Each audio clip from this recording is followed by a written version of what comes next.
World War II, Adak, Alaska was a bustling Navy town. Adak was a fuel stopover for warplanes and a submarine surveillance center. Today, it's a mecca for seabirds and a major fishing outpost.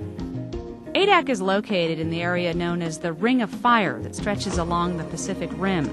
The Aleutian Islands chain includes the world's longest archipelago, stretching over 1,000 miles. It includes several active volcanoes.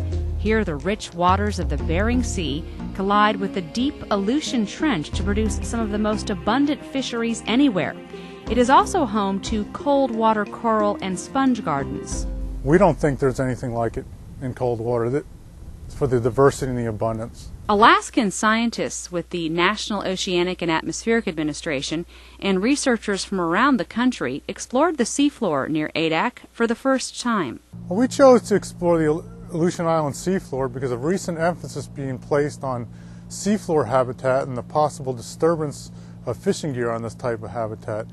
We had known from some of our looks at some of the incidental catches of corals and sponges that gets entangled by fishing gear that the Aleutian Islands appeared to have some of the highest diversity and abundance of deep-sea sea corals and sponges in the world. The research expedition got underway in July 2002. Well, we had the two-person Delta submarine, which is capable of going down the seafloor about 1,200 feet.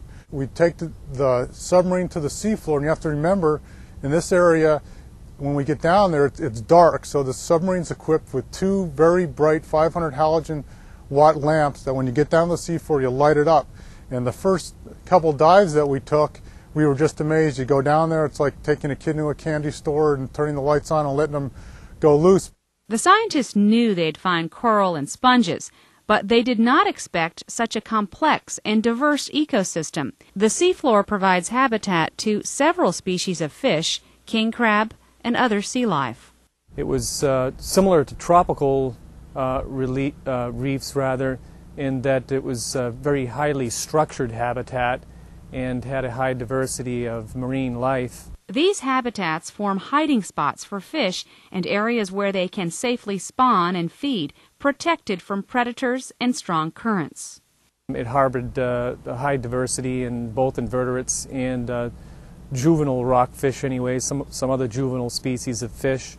The group explored 36 sites, including Cape Moffat, off an extinct volcano near the northwest corner of Adak Island.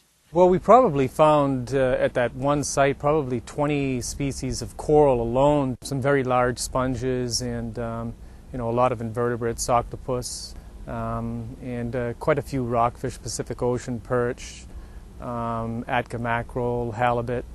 Quite a bit of life, actually. A lot of rockfish in this area. At an area called Petrel Bank, the group made another find. On the northern end, or the spur as it's known, we found a variety of habitat, mostly corals and sponges scattered along the flanks, where there were dense schools of both rockfish and Atka mackerel, which are targeted species in that area. The scientists also found areas of the seafloor that had been disturbed. The evidence of seafloor disturbance can sometimes be very obvious, and at other times it's quite subtle, but telltale signs of this, of course, are just things that don't look right.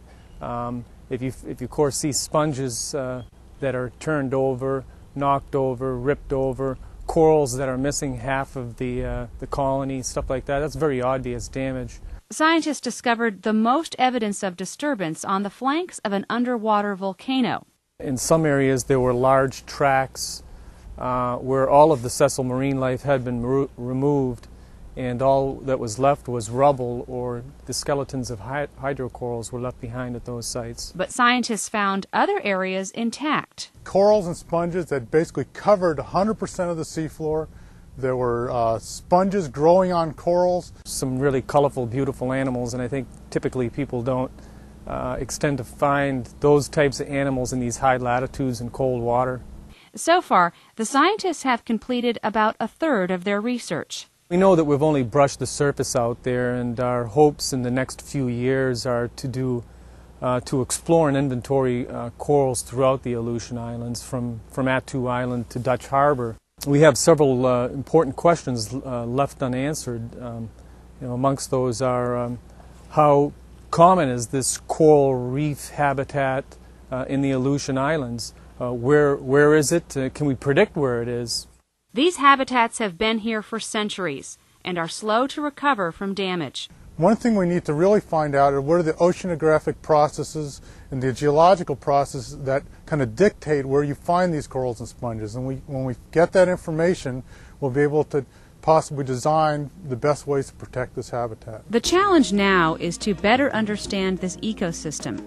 Scientists are planning future expeditions to learn more about how it's affected by human activities.